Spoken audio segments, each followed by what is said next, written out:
Right, welcome back. It is time for another live stream. This is the third this year. I've managed to keep them going each week so far, which is good. It's nice to have a little bit of routine organized, and Wednesday feels like the right time. And just now, I think for UK people, it's just gone 4 o'clock, and it's just turned midnight here in Kuala Lumpur. Weather here the last few days has been a bit hit and miss, been kind of raining at times, the usual kind of thunderstorms, and then with a bit of blast of sunshine to get out into next to the swimming pool and just enjoying a little bit. So let me kick things off, just do a little bit of housekeeping to start. First of all, two things that I want to quickly cover. First of all, Patreon. Thank you to everybody that's joined in Patreon. It's just nicely building, slowly growing, which is great. Patreon has a little app that you can use, and within that app, I've actually created two chat groups which are pretty active. So I've got a chat group there going on where everybody's getting involved and just sending messages back and forth between me and some of the others. And I have a second one, which is called The Front Door, which is for free members just to get a little bit engaged. So that's up and running. And then in terms of content, I've added a couple of videos just in the one tonight, which I'll talk a little bit about in this live stream, and also one yesterday as well. So I'm just adding content really regularly to the Patreon stream. So thanks to everybody that supported on that. The second thing that I wanted to quickly mention is every week I do a slow travel newsletter, which is really just a little bit more of the kind of thoughts of things that are going on. Things like house sits that we've got coming up, and medical situations that have happened, and kind of sharing a little bit more. Again, I try and cover the kind of high level topics in the YouTube videos. And then the next level down, I kind of drop some more thoughts into the newsletter. Now, the reason I just bring that up is it's been growing really quite quickly over the last few weeks. It's about just coming up for about 300 people. But I did notice that it was maybe about 20, 25 people who had registered but hadn't completed the second step of it. Now, I've put a bit of a security control in there, which means that when an email address is put in, the person receives an email to confirm that it's them, and they need to click on it. And when I see that there's about 20, 25 people that haven't gone through that second step, sometimes it might just drift into your spam folder. So I just thought I would mention that in case anybody has signed up. I saw somebody commenting in the community forum in the last couple of days just mentioning they had signed up, but hadn't actually received an email. So I thought I would just mention that. That's it. That's the housekeeping. That's a bit like when you go to a business meeting and they tell you where the fire exits are. That's that bit of it. So, right, I'll tell you something that I've been working on the last couple of days, that always comes up in conversations, right, about leaving the UK, and that's tax. That's the big tax question, right? Now, we're coming to the end of the financial year. March 19th just now. I was previously living in Northampton in the Midlands in the UK, and I had a local accountant there who did my past self-assessments. I've been asked before, you had a full-time job, why did you do a self-assessment? I used to stream on Twitch, which is owned by Amazon, and so I would regularly receive checks from them, little bit of money here and there. And again, I know these platforms tend to report you in terms of your earnings. So I would often do a self-assessment just to declare those earnings. If you can hear that in the background, by the way, that's fireworks going off. It's midnight here, and people are just letting off like landmines of fireworks. It was Chinese New Year recently, and now we're into the next holiday, which is the Iliad or whatever you call it, I don't know. But yeah, there's crazy fireworks going off.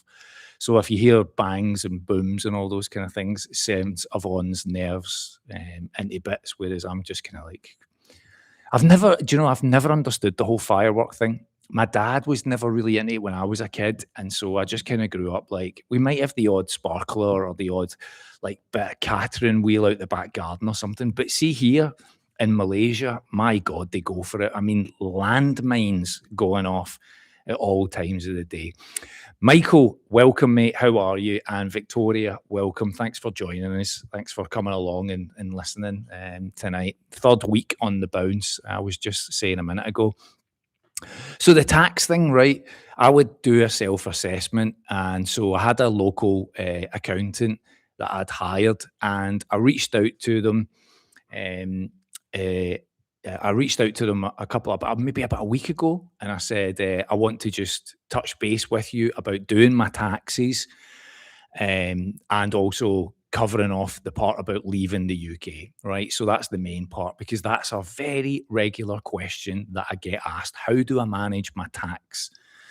Especially with things like capital gains, YouTube earnings, doing one-to-one calls with people, documents, the Ko-Fi or Ko-fi platform, everywhere that I've earned some money, and also, God, the big one, right? The eBay and the vintage stuff.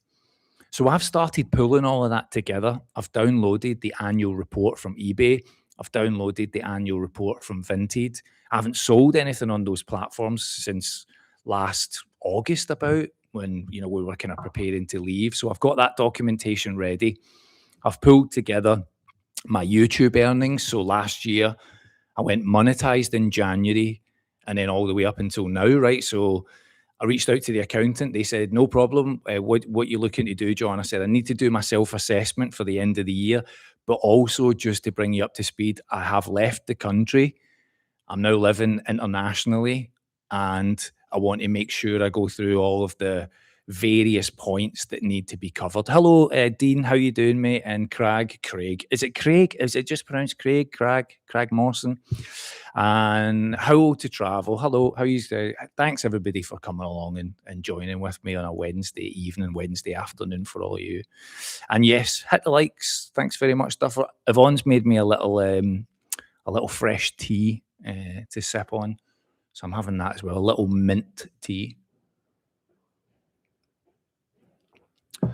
So said to the accountant, right, I am doing my end of year self-assessment. And she emailed me back and said, a couple of quick questions, John. When did you finish in your job? When did you go self-employed? And when did you leave the country?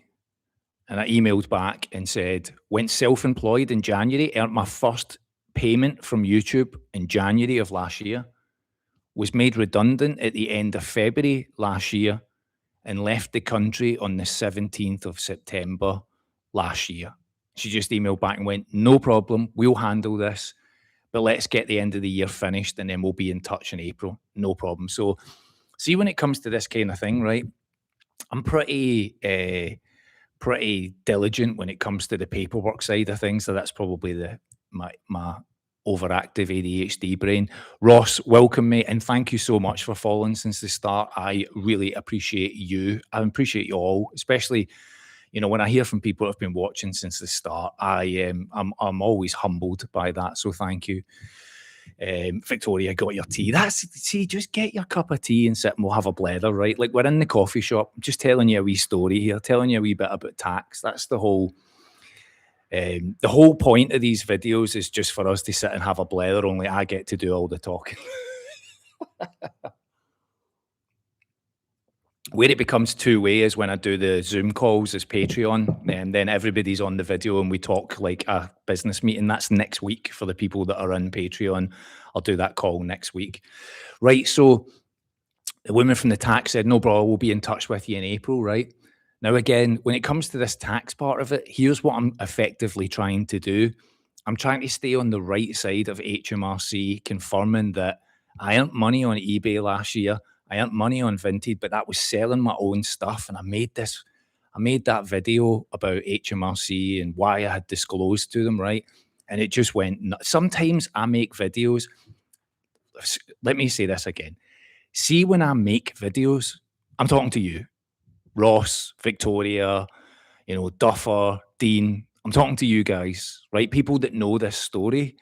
And I forget sometimes that might be that other people see the videos and they don't really know what's going on. So I don't always think about it like, I should tell this story in a complete picture. I just say things because I don't script them. I just talk, right? I just go out with an idea in my head and say it. And then afterwards, sometimes I'm like, could have said that a wee bit better. Well, I made that HMRC video talking about selling stuff. And I'm thinking, I'll get like 1,000 views, right? Well, I think it's on something like 200,000 views at this point, and I can't even look at the comments because I can't keep up. You get like Wembley, I think Wembley Stadium holds like 95,000, right? Imagine, do this in your head just now, right? Think about something you want to talk about, tax or, leaving your job or something like that. And then think about walking into Wembley Stadium and telling that story and then letting all of Wembley have an opinion back, right? That's kind of what YouTube is like sometimes when you hit a little bit of a, you hit the right moment. So Wembley has an opinion on my tax situation, and that I didn't, I could have explained it a bit better. But what I was trying to say in that video was that there shouldn't be any capital gains to pay on the stuff that I sold. But if you are selling things, there could be capital gains. That's what I was trying to get in the message, right? But man, it just ran and ran, and now I'm like, I can't even look at that. So I've downloaded eBay, I've downloaded Vinted, I've pulled together all my statements, and now I'm just waiting for the end of March to complete and us move into the new financial year. And then I'll submit the documentation to the accountant and let them now do the kind of bits that sit behind it, which then should line up with the P85 that I submitted last year. When we left, I submitted my P85, which is to say to HMRC, I've left the country.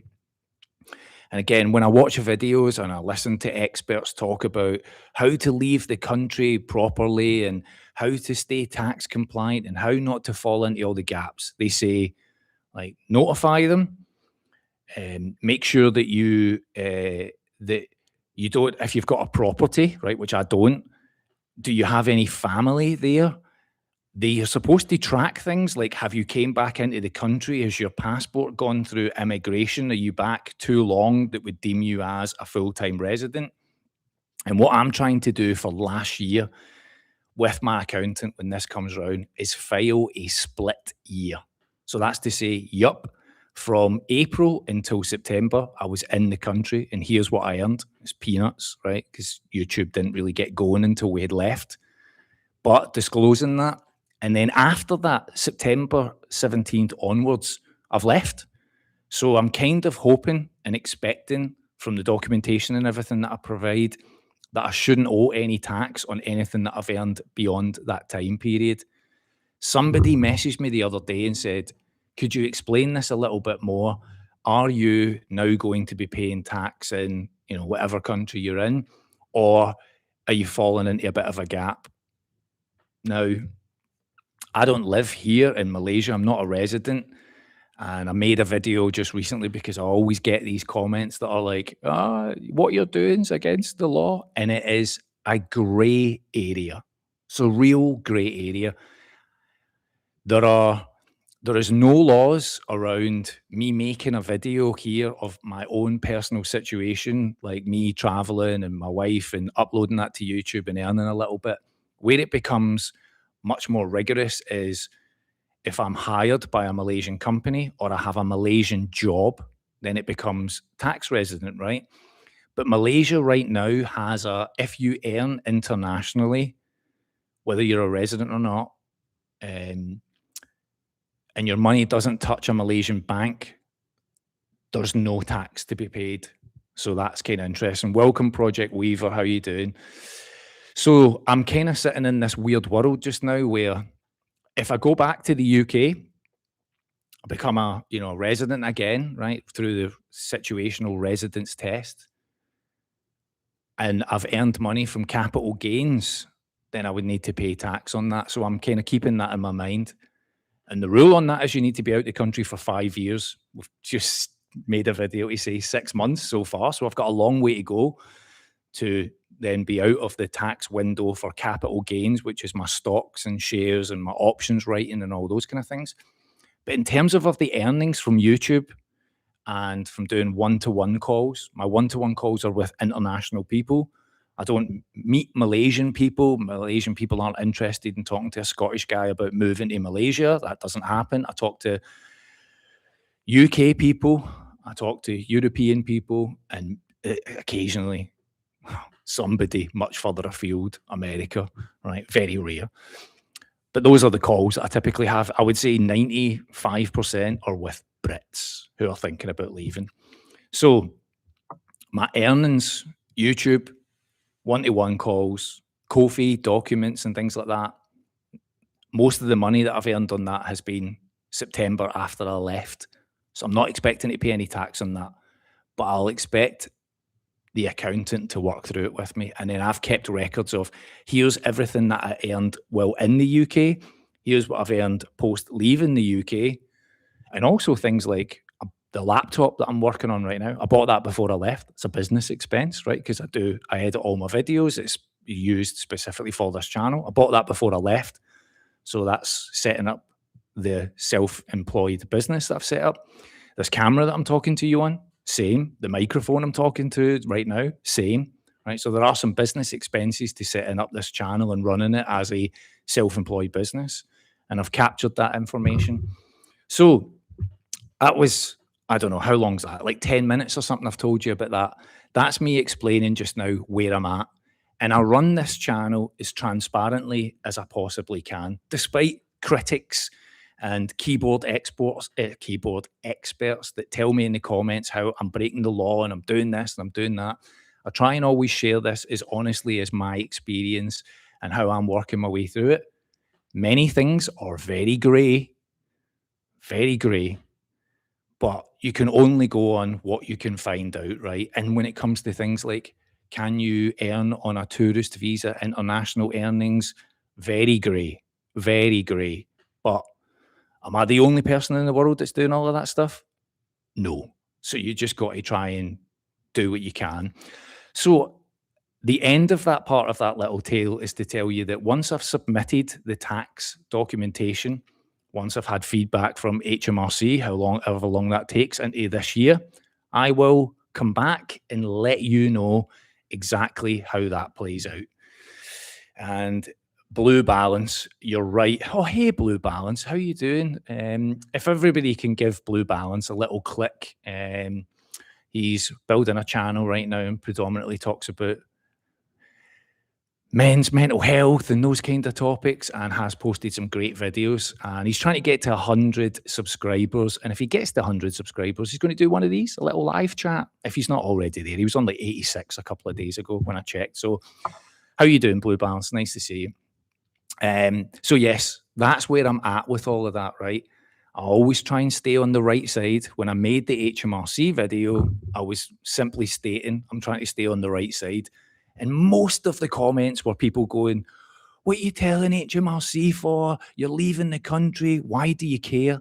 And that just highlights to me how little people really understand about the modern day age of being part of a system like HMRC, because they are aware of what's in your bank account, aware of what stocks and shares you hold, aware of what crypto you've got, aware of what you earn on eBay and Vinted and all of those platforms, and are just looking for you to make a little mistake, and they'll be all over you like a tramp on chips, right? That's it. That's what they're looking for.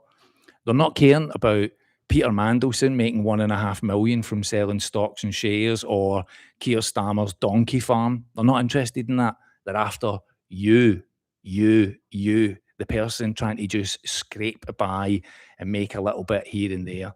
They are exactly. Thank you. How it blew my mind in that video how many people were like, you've left.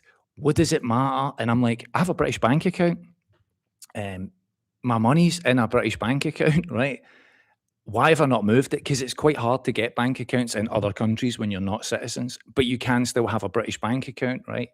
And again, one of the things that I saw an accountant talking about online about the test of the situational residency test was that they'll look at your banking information and see where you're spending money. So for me, I use Revolut all the time, right, for my transactions. I have multiple bank accounts. I have a Halifax account, a Chase bank account, a co-op bank account, right? I've just had these over the years for personal and different reasons. But I have Revolut, and I use Revolut for all my spend here because it does all the currency exchange and everything else, right? And scrambled eggs. You see, yep. I mean, you're a man that knows, right, what goes on in the dark halls of government and what goes on with donkeys. But Keir Starmer's donkey farm, right? You remember that story? That just came and went, right? I mean, I don't want to get, I'm not a political channel, but how many times in the last couple of months have you heard this sentence or this headline? That's it. This is too big of a scandal. He'll have to go. He'll be gone by bonfire night, Halloween, Christmas, New Year, Easter, the May. He's just going to be gone every other month, right? And nothing happens. That's what you learn in all of this. Nothing happens. Peter Mandelson, he's lied. Nothing happens. But anyway, so HMRC, like, I'm just trying to stay as compliant as possible. So I'll let you know exactly what happens out the back of all of that. Now, this is where I do a little next topic, right? I should run an advert and then tell you I'm running the advert, but I won't.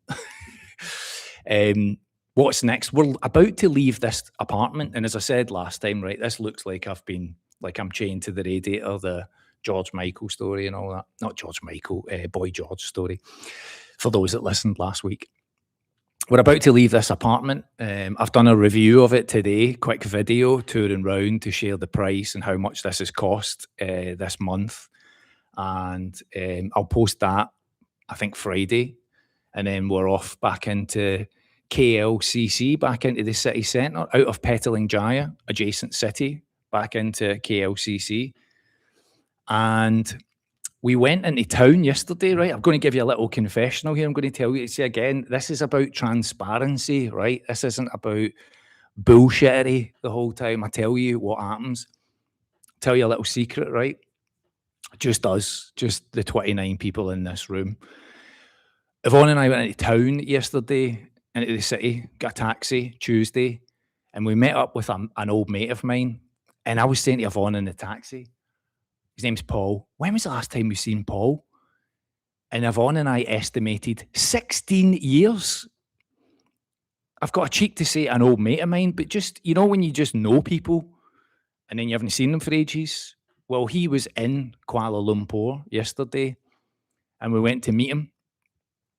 And now he used to be a club promoter and a DJ, and he was signed to the same record label that I was signed to for a bit.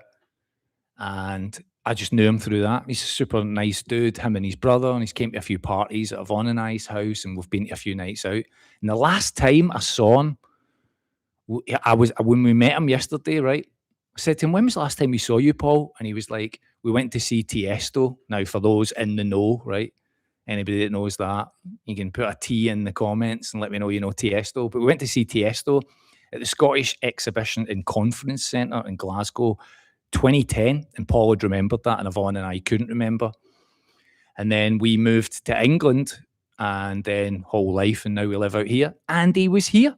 So we went and met him yesterday. Right now, where's the secret in all of this? So he was a club promoter, DJ. I was a DJ. Met up with him, and I was like, do you still drink, Paul? Do you bevy? And he was like, nah, not really. And he was like, but I'd make an occasion of it. I was like, it's St. Paddy's Day. There's an Irish bar round the corner, right? Now, if you're Scottish, you'll drink in an Irish bar, no bother, right? We always have that connection, the Celts. So Scottish, Irish, So I'm like, there's an Irish bar around the corner. Do you want to go and get a bite to eat? And I was like, and it was roasting, right? It was like 30 degrees. And I said to Yvonne, would you have a wee cider? Would you have a cider? And Yvonne was like, yeah, I'd have a cider. So we went to an Irish bar for St. Paddy's yesterday, and we had a cider each. Well, Paul had a little, I can't think, like Corona. He had a bottle of Corona. And Yvonne and I had a bottle of Magners. And then we ordered lunch, right? And I had fajitas. And Yvonne ordered a steak, like an Irish steak pie. And see, when it came out, right, the pastry was about the size of Yvonne's head. It was absolutely massive. And Paul had the same. And Paul said to the waitress staff, can I not have mash with mine? Can I have chips? And the woman was like, yeah, no bother. And Yvonne was like, I'll take the mash. Now, see, when they brought out Yvonne's pie, there was no mash. And she was like, oh, God, now I've got to say. So she waved the woman over and she was like, no mash. And the woman was like, no mash. She went away and she came back and brought out like 2 big scoops, like ice creams, you know, like what do you call those things? You know, with the wee trigger thing on it? An ice cream scoop, right? She came out with an ice cream scoop of like 2 dollops of mashed potato in this Irish bar. And then Paul lifted the lid of the pastry off of his pie and the mash was inside. So they'd put Yvonne's mash inside and given him chips as well. So he had a wee double banger. And so we had a cider each. And then we left and then we went for a walk. So we obeyed the rules of alcohol consumption. People ask me when I talk about not drinking if I've had an issue with alcohol, and I just can't be bothered with it almost all the time. But see, meeting somebody after 16 years, you haven't seen them, and then you're like, an Irish bar, it's St. Paddy's Day. That's the kind of day that it's okay to sit and have a drink. So we had a drink. Now, if that had been like 5 years ago for me, there would have been 5 drinks and then 3 tequila shots and probably 2 Zambucas and maybe a wee Goldschlager on the side. And then I would have been feeling it for about a week afterwards. But yeah, so I haven't seen him in 16 years. And now what he does is he doesn't do the clubbing thing anymore. He's now just takes his money and he goes and occasionally travels. So when Yvonne and I moved here to Kuala Lumpur last September, he messaged me and he was like, I'm in Japan and I travel around and it would be great to catch up. And I was like, no problem. And then a couple of weeks ago, he messaged me and was like, I'm going to be in Vietnam. I'll hop over, spend a couple of days. Like, great. So he got here a few days ago and then we met up with him yesterday. And that was it. It was kind of like, see if you've ever like met somebody you know so far away from home after such a long time. It's kind of weird. I don't like. You don't feel sad at the end of it. You were like, we had a good afternoon, and then we were like, right, we were out in the evening. We went to a little mall, and we went for a coffee in the evening, and so lunch, a cider, coffee in the evening. Then we went our separate ways. Now I'll tell you what's funny about that, right? We were at the Pavilion Mall, and we went in because they've got all the celebration stuff on for Eliad or whatever, Ead, is it called Ead? Got all of that going on. So Yvonne and I, we said to him, look, catch you later. And Yvonne and I went into the mall, and we were in the mall for about an hour, right? Wandering about. And we were like, do we need something else to eat? I don't know if I feel hungry or not. Couldn't quite tell. And then we decided to leave and try and go get a taxi. And see, we walked outside, we bumped into Paul again. He had left to go to his hotel, and then he had left his hotel to come and get a wee cake. He set out to get, like, he just fancied something sweet. And we just bumped into him in the street. Which was kind of like, of all Kuala Lumpur, I mean, I know we're in the same area, right? But you just don't, when you think it's over, you're like, oh, see you later, mate. Oh, it was great seeing you. Don't leave it so long next time. And then an hour later, you're like, all right, mate.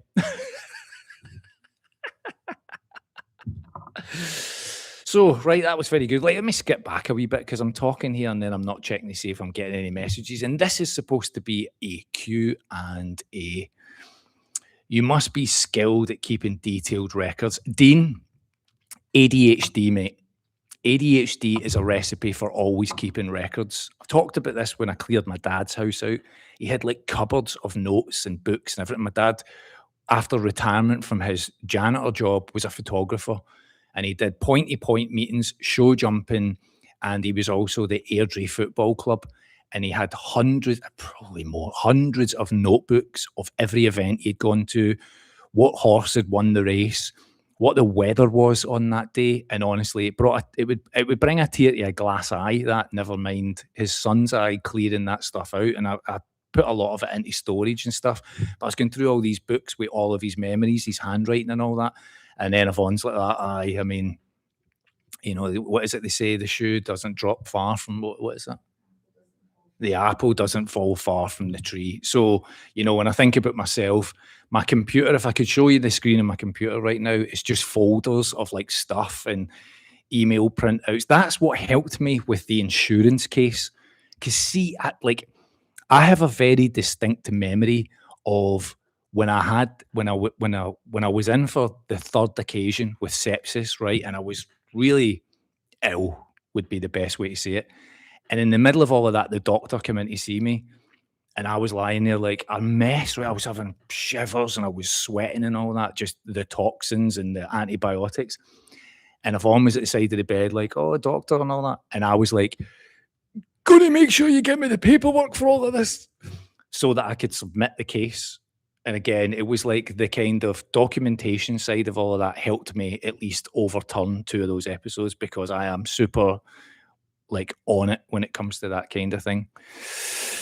Right, let's see what else have I missed. So let me skip back through it. All right, buddy, thanks for the show. You're welcome, Blue Balance. You're absolutely welcome. Can't see Blue Balance. His name was right above yours, Victoria. Everybody sorted on that. I saw one of your videos talked about the financial trading stuff, covered calls, but you didn't really talk about the risks and all of that. So TME stuff, it's so hard, right? Because as I was kind of mentioning at the beginning, most of the time when I make videos, about 1,000 to 2,000 people watch them.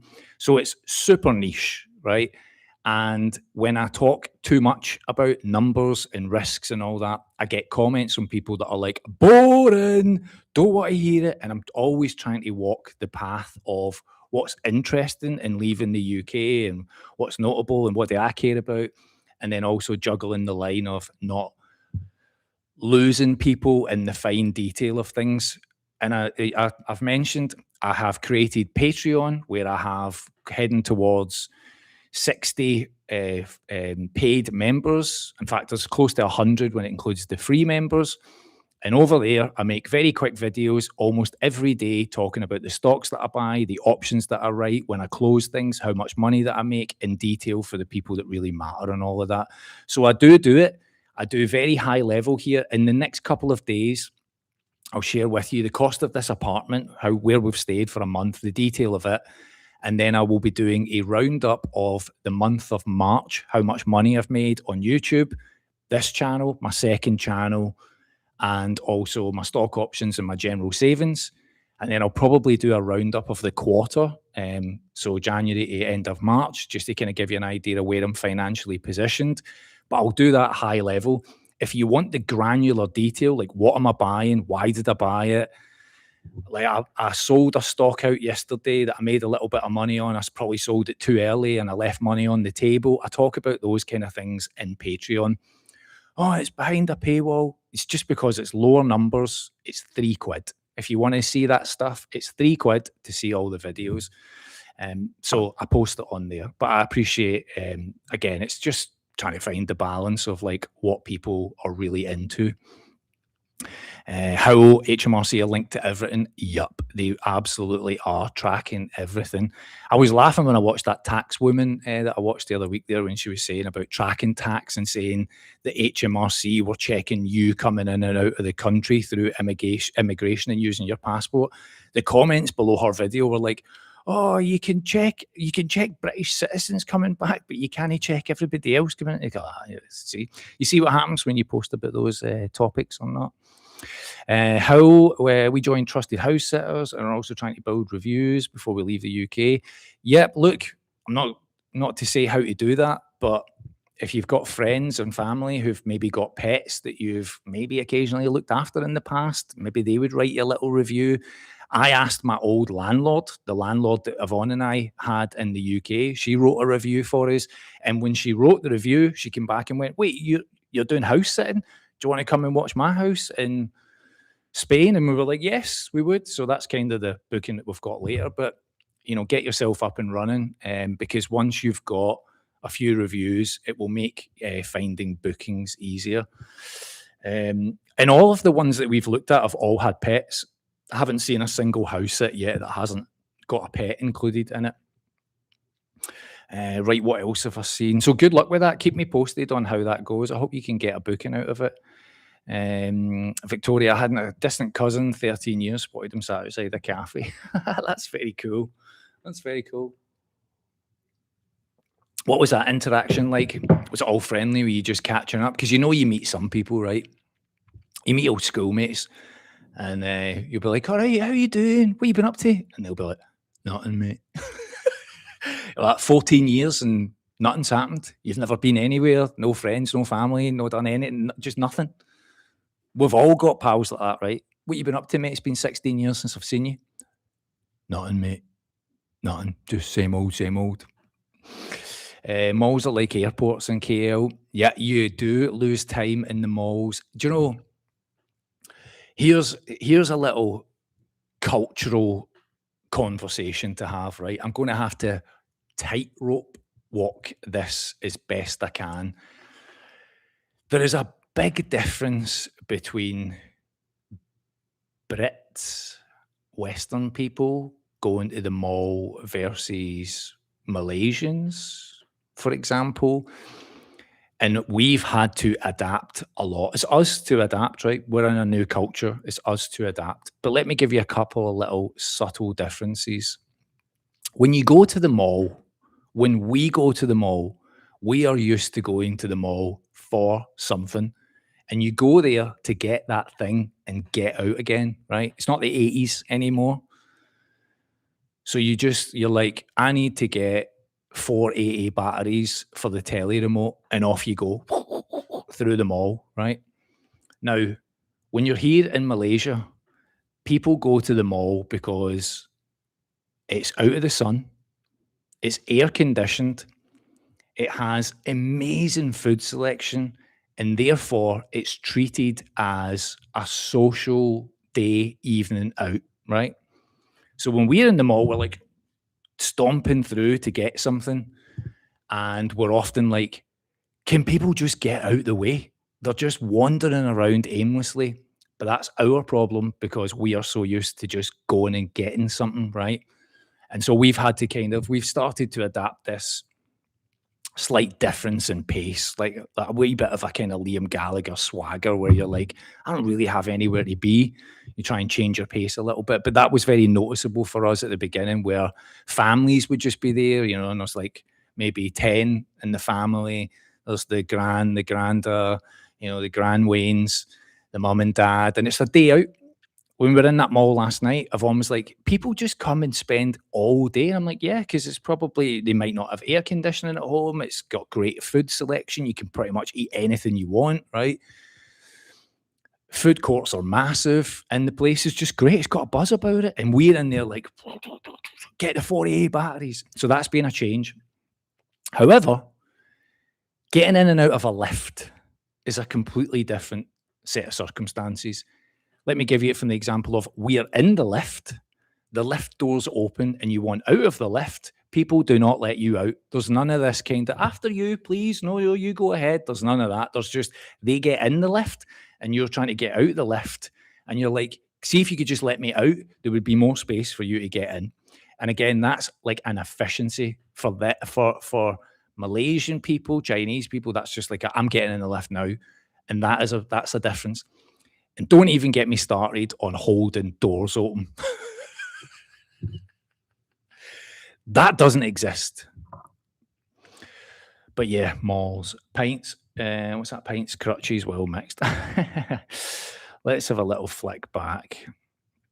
Have you been to Mid Valley Mall yet? No. I mean, I feel like there's so many, right? We've been to is it the Ultima or Ultima? We've been to the Pavilion. We've been to the Surya. We've been to Avenue K. We've been to the Shoppies. We've been to TRX. Like, there's just, the volume of them is insane and they're always open new ones. However, the one that we are living next to just now, which has got the ice skating rink inside it, I feel like it's going bust. The ice is gone. They've taken the ice away. I thought they were going to put like a team logo or something in the halfway line. But the logo's disappeared and now it's just the bare floor and the ice skating. And I'm like, it seems like that's maybe not going to last much longer. PT18. Hi, John. You mentioned myocarditis. Did the doctors mention any link to the prod? This is what my doctor said to me, right? He was a young English guy, which was rare in Northampton. I'll say that. You can figure the rest out. Very rare that I ever saw an English man in my doctor's in the 13 years that I lived there. And he said to me after I had the ECG and everything, I can't say this on the record, but I'm seeing a lot of this right now. And that was the end of that conversation. And I'll say this on it. A mate of mine had it, male. A female from Scotland, pal of ours, had the same. Seems like it's going around. I don't know if you saw today. There was a report came out that I saw on X today that was talking about 1.5 million children who've been tested for the myocarditis, and the ones that had displayed symptoms, and the ones that didn't. So there you go. That's an interesting chat. Right, what else have we got? Craig, you've seen the research on Joe Tripper's protocol. Apparently we have no manners. Apparently we have no manners. Yeah, I mean, like, because Yvonne and I are always like, we go everywhere together, right? We're going to the shops. We're going to the shops downstairs, the mall, right? And I normally let Yvonne go in front. So, like Yvonne will go through. And the number of people that will be in front of Yvonne and they just let the door go. And Yvonne's always like, is it me? Is it me? Like, it just gets hit with the door. And I'm like, no, it's just a thing. It's just a thing. It's like the same as people on their phones, right? You see this everywhere. Just walking with intent like this everywhere you go. And you just have to get used to that, right? It's just, we're in somebody else's country adapting, and you just take the ups and downs, the highs and lows as they come along.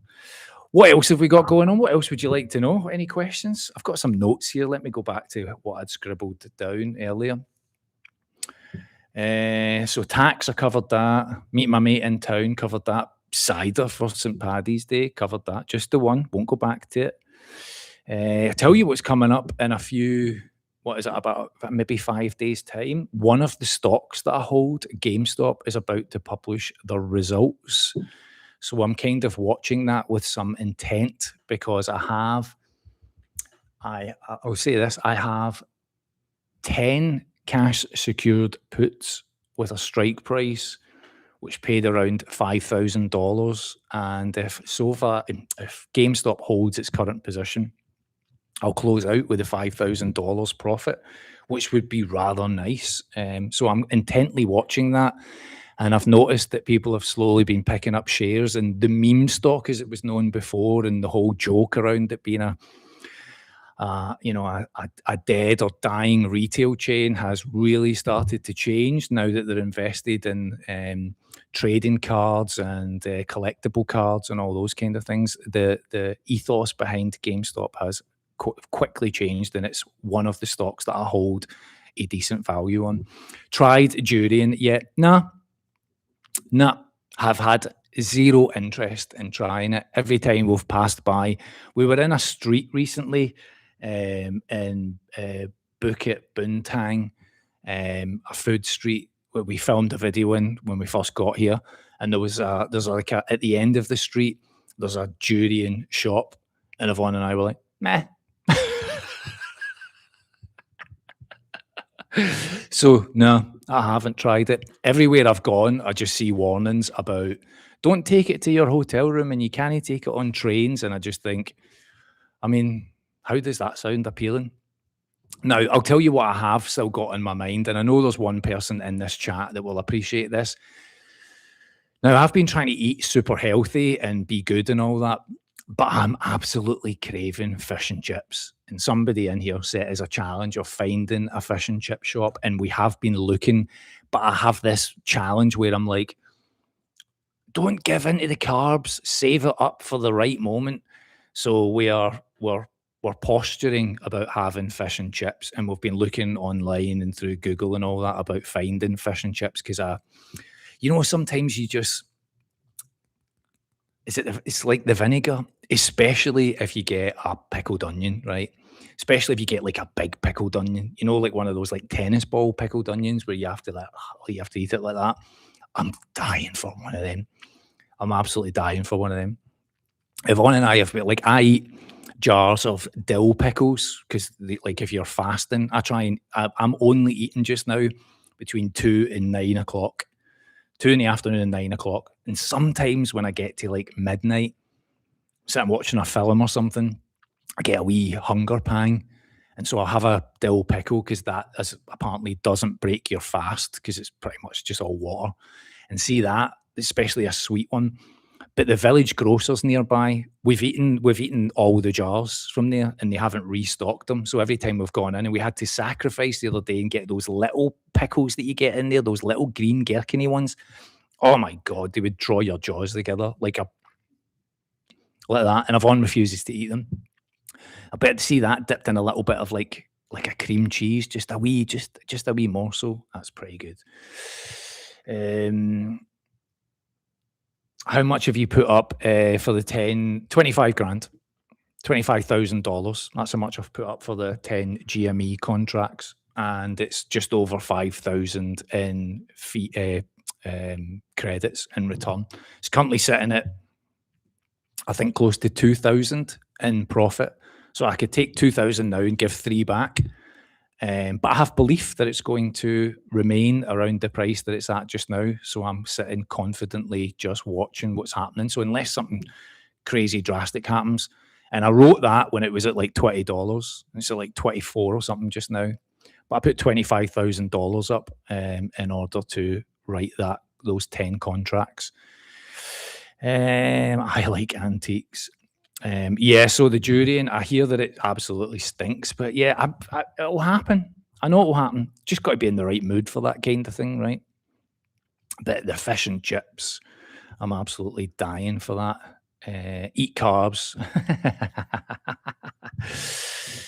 See, I mean, I'm eating like sweet potatoes with like tuna, and I've dropped about 5 kilograms in weight, and I think I'm at about 17% body fat just now, and I'm trying to see if I can get to 15% body fat just as a little motivational self challenge that I'm trying to do. I met up with Daryl Solis a couple of days ago. We went for a quick coffee and he made a video about having the durian ice cream, and that looked actually pretty good. I remember him making that video and talking about it. So that kind of gave me a little bit of an idea. We went for, here's another little bit of info. Yvonne's redundancy is now 100%, hundo% completed. Everything's done. There is no more, except their IT department is emailing her every couple of days saying, you need to hand your kit back. She hasn't got any kit. So she's just ignoring that message because she's been made redundant. But she's out. So we went for a little treat tonight. We went for a little bit of cake in the Secret Recipe, the place is called, which is a little restaurant nearby. We went to Secret Recipe and I had a cold black coffee and Yvonne had a cappuccino. And I had a pistachio chocolate fudge cake. And I'll tell you, my body hurt after it from the sugar rush that I got. And Yvonne had a multi-layered chocolate cake that just looked amazing. That's all we had as a little evening treat. So we're not, we don't live like monks abstaining from everything. We do have treats when the time comes. The cake was very good, but that was a little extra. But yeah, so we're in the gym today. Tomorrow we're back into KLCC, into the city for a little bit. Was in the gym this morning, working out, and then I was filming round about the pool and the gym and all that, so that I can make this video for Friday, which is to show you how much this apartment cost and share with you what the cost of living has been like for the month of, well, it'll be the end of this week, but it's really March staying in this apartment. I'll share the costs and the room and everything else. I'm sure people will see the video and be like, oh, I can't stay in a room like that. It's not got enough in it. I always, again, see when I'm telling you, right, when I make videos, I can't always get the context of like everything I think and feel in like a 10 or 15-minute video. But let me say this. I personally went through a massive mental shift after my dad dying. I just didn't want stuff and I didn't need a big house to live in. So that was the shift for Yvonne and I, is that we just kind of went, let's just downsize. And now Yvonne was already on that trip because she was like, do you know how hard it is to hoover 3 flights of stairs in a townhouse before? So now that we don't live in a townhouse and it's a serviced apartment, we don't worry about these things. But now we just live super basic. So to some people, super basic will not be fitting. You might not enjoy that. But to me, all I'm interested in is a bed, a telly, the internet, and then whatever else. In this place, the pool and the gym are amazing. I mean, the pool and the gym, like I'm living in the gym just now here. Like Yvonne has to come and get me and go, that's enough. In fact, I bought that little smartwatch that I was telling you about, and I'll look at all the stats and actually take the stats and put them into AI. And in AI, I have a personal trainer that reads the data and tells me when I can train well and when I need to take a day off because I'm not very good at telling myself that's enough. But the data tells you from my sleep and from my heart rate and from all of that kind of stuff, my recovery tells me, right, you can train well today or you need to ease off. So I listen to AI, but Yvonne has to come to the gym and go, that's enough out of here because I love it. It's got so much good stuff in it. When we lived in Northampton, I think we were members of the Nuffield gym, right? I think it was like 110 quid a month or 120 quid a month. The pool was always shut. The steam and sauna rooms were always knackered. They had a jacuzzi. They bricked it over because it was too expensive. The machines were knackered. You'd go on the bikes. The pedals were missing. I'm like, this is 110 quid to 120 quid a month. We went to the local Virgin gym to price it up. It was even more expensive and even more knackered. And here, it's built into the cost of the apartment. And the apartment is cheap as chips, to bring it back to fish and chips again. Right, well, I'm 100% body fat. Well, you know your own body and you know when you need to be fit and healthy. And all I can say is fit and healthy means you stick around a little bit longer. And that'll give you more chance to make YouTube videos. Right, what else we got going on? You know, we see when we were in the taxi yesterday, right? I posted this on Instagram on a wee story today.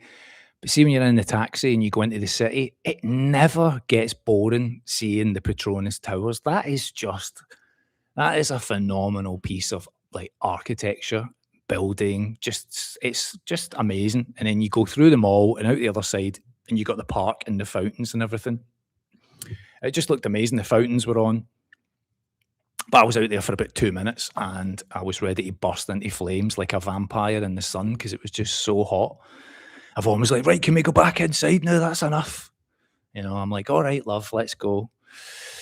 What else have we got coming up? So another stock that I hold, I posted a video about this onto the Patreon today, but another stock that I hold is SoFi, and they had a bit of controversy yesterday where a company came out and said that they were a pile of shit and that they were the next Enron, and the stock dropped 6% in the space of about an hour after the tweet came out.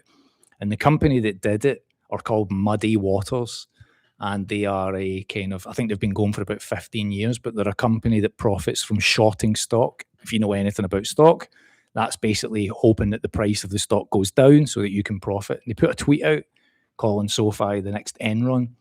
And then the CEO had to then get the marketing team to put a statement out saying we're going to potentially sue over this and blah, blah, blah. And then he bought $500,000 worth of stock. So he's bought in this month $1.5 million of stock in SoFi.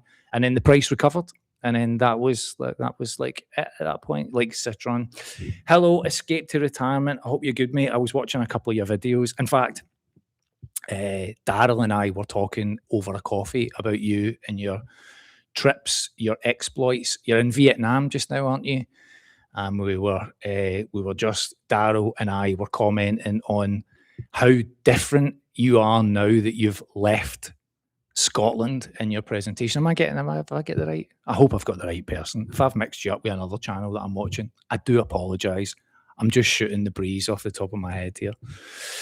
There's a TV advert for AA roadside assistance using vampires, cars breaks down. I mean, that's an interesting one. No, wrong. Excellent. All right, I'll just retract all of that out right now, and I'll rethink that. Right, what else is happening? So I mentioned at the start of all of this, if you weren't here, right, to the people who have signed up to my slow travel newsletters, let me just briefly mention again, it's grown to about 300 members, but I can see about 25 people that have registered but haven't done the second step. Second step is just you get sent an email, and when you get sent an email, it just asks you to confirm that you registered, and some people that might go into a spam folder. And then I get messages from people going, "Oh, I didn't get your email," and I'm like, "It's definitely probably Scottish thing right there." It's probably just gone into your spam folder, so just to check. So if you've signed up to the newsletter and you want that, and if you haven't, there's always a link in the description. And every Friday, I just send an extra note out with a bit of like what's happening and a bit more of my thought process. But slow travel newsletter. But thanks, 300 people. Can't believe that from when I started. So thanks. I appreciate everybody that's done that. Yeah, so moving this week, right? We're quite excited about the move. I think when I cover it, I said it in the video, I would come back and stay here. I mentioned when I made the video today, I've loved it in this apartment. Not because it's been anything fancy, just the facilities have been great. That pool upstairs, I could make videos at that pool upstairs all day. Nobody is ever there during the week. Weekends, evenings, yep, people appear, they go for a swim. But during the day, it's just quiet and it's nice. You sit up there, you get a wee hour of sun. Yvonne's been looking like a slap salmon for about a week because she normally wears a full swimming causey, and she's been sitting out in a bikini a couple of times and just been like, "You are done," like bing on the microwave.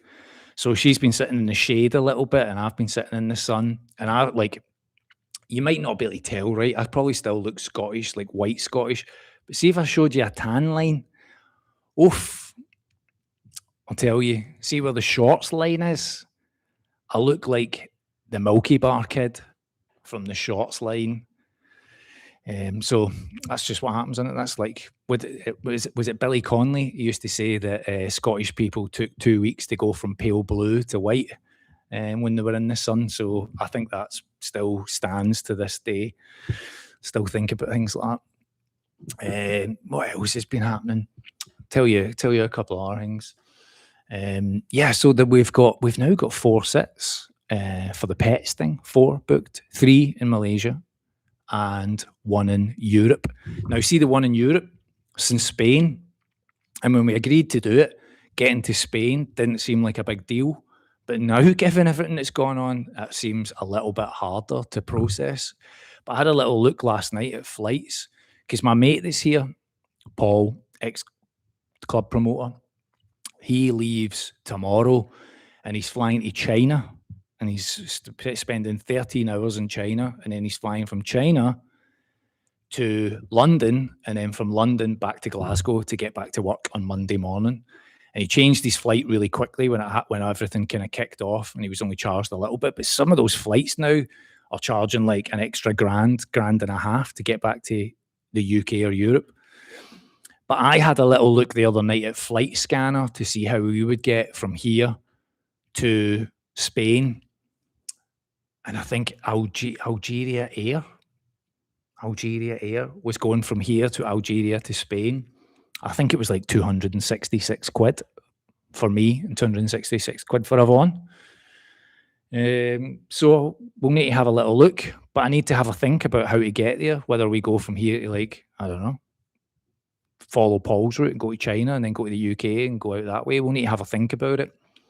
But I haven't booked it yet because I was like, will this end? is this going to drag? It feels like it's going to drag on a little bit, right? So we need to try and figure out that travel for the next leg of all of this. But before that, we need to leave here and go somewhere else. And I think we're going to go to Vietnam. I think we're going to go to Vietnam. I saw a video tonight that was talking about Thailand, and you can go to Thailand for 30 days, well, 60 days, and you can extend once to 90 days by going to immigration. But they've agreed that they're going to reduce that to 30 days. It should be 30 days, and then you could extend it once to 60 days. But it hasn't been agreed the date that it's going to come into effect. However, they have announced some kind of new 6-month visa, tourism visa, but you can come in and go out. And again, Yvonne and I are looking at longer term visas, DTV visas, MDAC visas. We're looking at all of that, but we don't want to do it yet because we're going to leave and go to Europe, and then we're not quite sure when we'll travel back again, like what that looks like. So there's no point us applying for, like here in Malaysia, it's a 1-year visa, which you can then add a 1-year extension onto. So 2 years, then you need to apply again. But I didn't want to do that. And then we're away for like months round going to Spain, because we were maybe going to take a holiday with our pals after we've been to Spain, like in Spain. In fact, I'll tell you what, there was a midlife crisis suggestion of Ibiza was thrown out there, and we're considering that, heading towards 50 years old and still trying to go clubbing in Ibiza. But you can take the couple out the club, but you can't take the club out the couple, you know, so we might do that. So we're trying to figure out how to do all the travel thing. And frustratingly, I have one of these vouchers from British Airways where if I book a seat, I get another seat free of charge. But I think it runs out. A companion voucher. I think it runs out in May. And when I looked it up, you have to depart from the UK. So that would mean going back to the UK to take a flight somewhere else. And I'm not sure I want to do that. So that feels like a bit of a bit unfortunate, bit of a waste. Because you had to add a credit card, you had to American Express, you had to spend so much money to get the companion voucher, but now it's going to run out. I've not been able to use it. I don't think you can transfer it. But we've got points as well with British Airways. And so I was trying to think what we could use those points for and whether I could use those points to get back from here or out the other way. But sometimes, see, trying to put all that together, trying to stitch all that stuff together, sometimes I just can't be bothered. Yvonne does a lot of the legwork with that kind of stuff, and then comes back and goes, right, do you want to do this or this or this? And then we kind of agree it from there. But we haven't even agreed when we're going to leave here, which I think needs to be end of April, beginning of May. We need to be out of Malaysia because that's the end of our current 3-month stint. And then we'll do something else. I use the reward finder flight thing. I've got, is it called Seat Spy? I've got an account for a thing called Seat Spy, I think. But it's you have to leave from the UK. You can't depart from somewhere else, because otherwise I would, like, you know, go from like Australia or something back to the UK and do that as like business class or something for a treat and use the points. But you've got to go from the UK. So I'd need to go back to the UK and then go from there. But I don't know if I can make that work. So that's a bit of a pain. That's a bit. Craig. Did you answer me on that? Is it Craig? Am I pronouncing it Craig or is it Craig? It's Craig. Okay, Yvonne's just clarified. She was paying attention. John, I know what's happening in my family. We're leaving and moving to America. Are you really? Which part of America are you moving to? And what made you pick, when you tell me where you're going, what made you pick America in that spot? I'd love to hear that. What else have we got going on? Keeping it flexy, footloose and fancy free. Exactly. Do you know, I kind of love that part of it. I was saying to my mate Paul yesterday, right, over that cider, there is a weird feeling when you're away and you're not going back to something, you know, like at the end of a 2-week holiday. You know, on a 2-week holiday from work, right, you spend the first week trying to decompress from the stress of the job. And then you spend about 2 days where you're like, this is amazing. And then you start stressing about going back to work after that. that doesn't exist when you're not going home, but it's a kind of a weird feeling where you're like when we went to Thailand at Christmas, when we were leaving Thailand, Yvonne got sad on the flight. She was like, "I've loved Thailand." And I'm like, "I know, but we'll be back in probably a couple of weeks." And we were. We went back to see pals. And it was only at that point she was like, "Oh, yeah." I was like, "We're not flying back to the UK.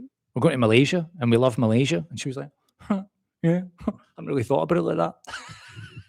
So it was a kind of weird feeling because you don't have that 2-week holiday stress. Instead, you just have, where are we going to go next? Or what are we going to do next? Which is a very bizarre feeling of not having a house. And I was telling Paul that yesterday, and he was like, "Yeah, I'm going back to the UK, mate. I'm going back to my job on Monday." I was like, "Oh, I guess you can't relate. Sorry, mate."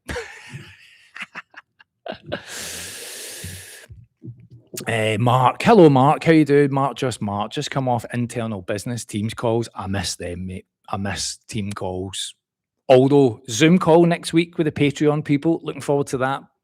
Room full of people sitting having a little chat. I don't even know. I'll tell you, I need to think about how to structure that call next week. Not what we're going to talk about, but do I put everybody onto mute and then let them put their hand up to ask a question, or do I just leave it open and then you'll get people that are like rustling and all that, that are like, eh.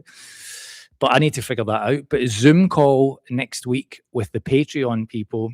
We had the first one in February, and that was great fun.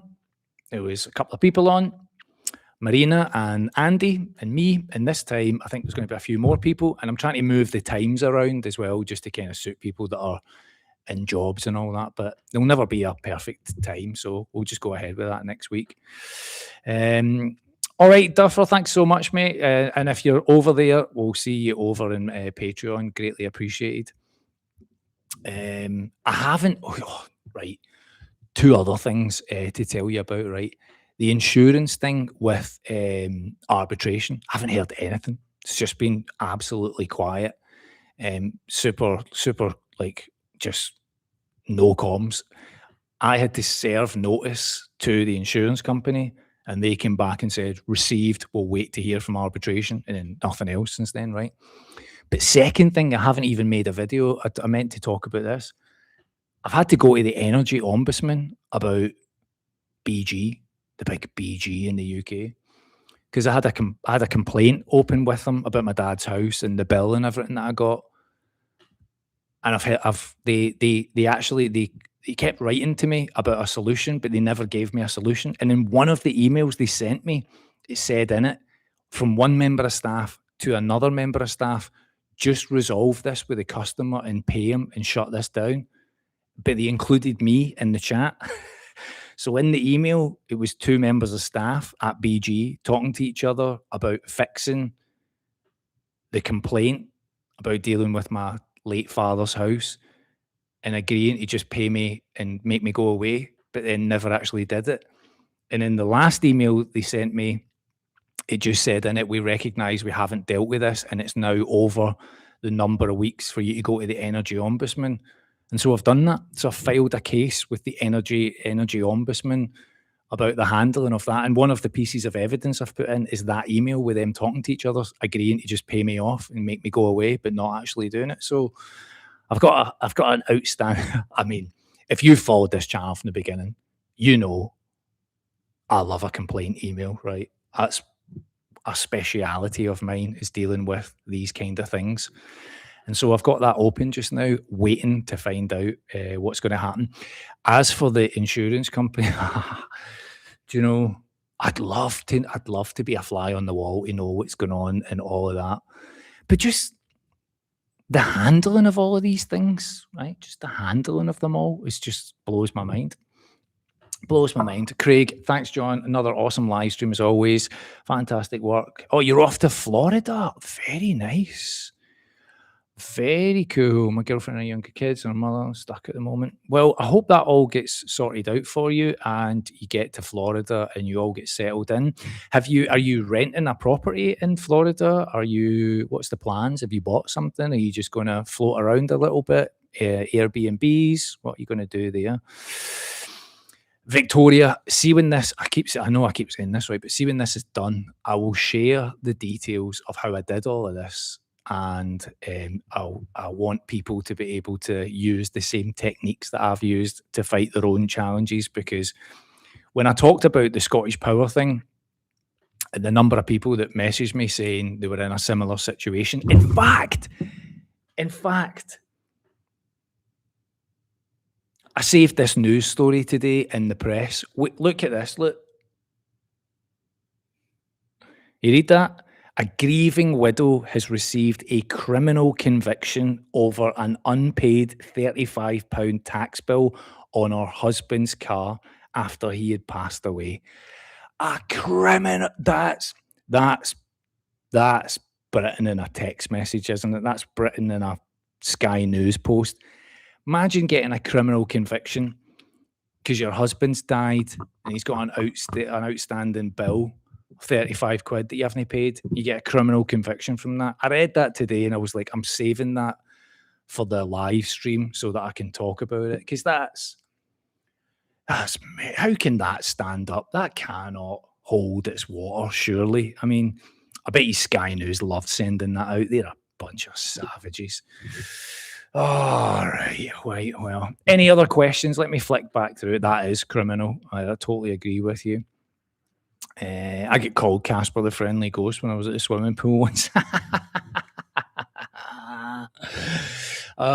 Blue milk bottles. Scottish people are blue milk bottles before they eventually take a tan. Most Malaysians stay out of the sun. Yep, totally right. Most Malaysians do. They just look at us out in the middle of the afternoon sun and think we're absolutely mental. I'll tell you, I don't think I can show you this text message because I think it's probably got a reference on it, right?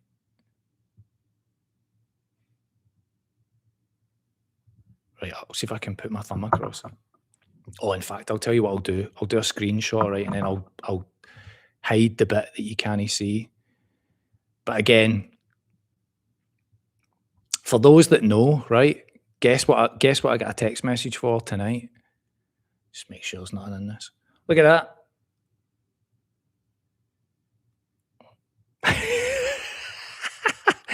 Look at that. That's Northampton Hospital reaching out to me to tell me that they want me to fill in a survey about the appointment that I'm still waiting to have. So even when they were calling on the last call, it wasn't about an appointment. So I'm still waiting. It's going to be a long flight back to have that urology appointment. How long's that been? What are we at now? March? Unbelievable. I saw in the news story about someone owing a penny. It's just unreal. Absolutely unreal. Right, folks, that's an hour and 12 minutes. And I think I've covered all of the main stories that I was going to tell you about. I think that's me rabbited enough in all of this. Send me the date and I'll turn up your appointment. Imagine you did that, though, and you got there and there was like something the matter. Would you rather just not know? I think you would just rather not know. But, right, that's probably enough of my ramblings for now. So in the next couple of days, I will share the video of this apartment tour. And then into next week, I will cover off how much I've earned in the month of March, and then also for the quarter. So if you're interested in that kind of financial stuff, you're interested in knowing how much I spend in a month and how much I spend in a quarter, paying for these apartments and moving around and everything else, I will share all of that detail next week. And if you're interested in the Zoom call, there's still time to join the Patreon. You can take part in that. It's at the level, the room, but you can join Patreon for as little as £3 and posting videos about my stocks and everything else on there. And I will, if you've got any questions, I had a question from Dale the other day that was asking me about how I track the performance of stocks. And again, that's the kind of thing I get a question, I can just make a video super quickly. So if you're interested, link is in the description of my videos, takes you over to Patreon. And I appreciate everybody that supports this content, these live streams, and the videos that we put out. So everybody have a great rest of your evening, great rest of your week. And from Yvonne and I, thanks so much for supporting the channel and everything that we get up to. Look after yourselves, and we'll see you in the next one. All right, take it easy, folks. Thank you so much.